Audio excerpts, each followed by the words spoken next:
Umarangkada na ngayong araw ang 5-day conference ng 2024 Asia-Pacific Ministerial Conference for Disaster Risk Reduction.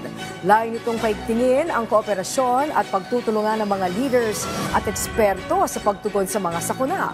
Si Benji Durango sa sentro ng balita. Angelic, malakihan ang event na ito na magsisimula ngayong araw at matatapos yan hanggang sa Biyernes. At inaasahan na dadaluhan naman ng mga delegado mula sa iba't ibang bansa sa Asia Pacific. Sa isang media reception, formal lang nilunsad ang 5-day conference ng 2024 Asia Pacific Ministerial Conference for Disaster Risk Reduction. Si DNR Secretary Maria Antonia Yulo Loizaga nagbukas ng programa. Kinalala niya ang malaking bahagi na ginagampanan ng media sa disaster risk reduction. The work you do, whether in print, broadcast, or digital media, will shape the global conversation around disaster risk reduction.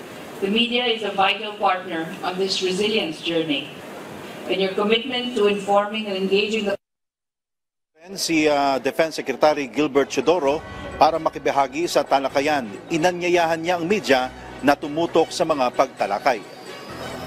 Therefore, I encourage our media partners to pay special attention to the discussions in the conference, and your coverage will ensure our resonance of the messages and the key points that we agree upon.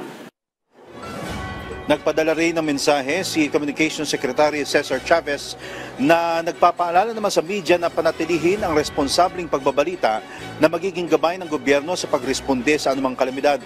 Nagpapasalamat siya sa UNDRR dahil sa pagkilala nito sa bansa sa pagtaguyod ng regional responsibility. We extend our special thanks to the United Nations Office for Disaster Risk Reduction for recognizing our capability to take on this responsibility and acknowledging our leadership in disaster risk and reduction. Actually, Angelic, bukas pa ang opisyal na magsisimula itong conference kung saan iba't ibang punto ang tatalakayin. Isa sa mga sentro ng talakayan sa gagawing conference ay ang paghihirap ng mga kababaihan tuwing may kalamidad. Ito tatalakayin ng Sendai Gap o yung tinatawag na Gender Action Plan na bahagi ng Sendai Framework for Disaster Risk Reduction para i-promote ang gender equality sa disaster risk reduction. Dahil nga sa malakihang pagtitipon ng delegado mula sa iba't ibang member states, 4,800 na mga pulis ang ipinakalat ng PNP para sa seguridad ng mga delegado sa buong lungsod ng Maynila at maging sa Pasay.